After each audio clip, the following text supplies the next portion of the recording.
Welcome to Oath&Ink Academy. One of the most important things a signing agent needs to understand is where their legal authority ends. The line between facilitating a signing and practicing law is not always obvious, and crossing it, even unintentionally, is called unauthorized practice of law. Today we are breaking down the legal difference between a signing agent and a closer, what UPL actually means in plain language, and exactly where your boundary is. Let's get into it. Let's break this down from the foundation. A signing agent is a notary public with specialized training who facilitates the signing of loan documents. A closer is a licensed settlement professional, often an attorney or escrow officer, legally authorized to conduct a settlement and advise on document terms. These are not the same role. The confusion arises because signing agents and closers sometimes appear at the same table, and signers often don't know the difference between them. Here's what to know about unauthorized practice of law.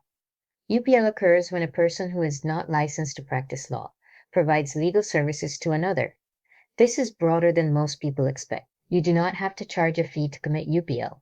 A single sentence that interprets a legal document or advises on a legal right can constitute UPL. Every state has its own UPL statute, and in every state it carries serious professional and legal consequences. This becomes important because the sign-in table is exactly where UPL risks are highest. A borrower at a closing is often confused and anxious, and looking to the person across the table for guidance. When they ask what a document means or whether they should sign, those questions feel natural to answer, but answering them with anything beyond procedural information crosses the line. The signing agent's job is to facilitate the signing, not to explain the legal or financial implications of what is being signed. Now let's look at specific examples, because this is where many people become confused. When a borrower asks what the interest rate means, you may say, the rate is on your promissory note, and your loan officer can explain how it was calculated. You may not say, that rate seems high. One tells the borrower where to look.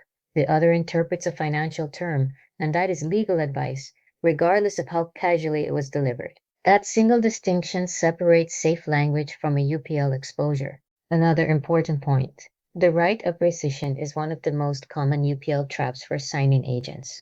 Borrowers on refinances have a federally mandated 3-day right to cancel. When they ask whether they should exercise it, many agents feel compelled to answer.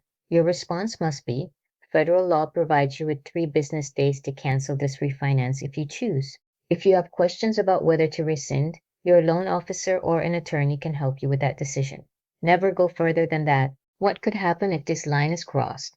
UPL complaints are filed with the State Bar Association or the State Attorney General's office. A finding of UPL can result in your notary commission being suspended or revoked, civil liability for any financial harm the borrower suffered based on your advice, and in some states, criminal misdemeanor or felony charges. The signing service or title company may also face liability. One sentence of unsolicited legal interpretation can cost you your entire career. This is not theoretical risk.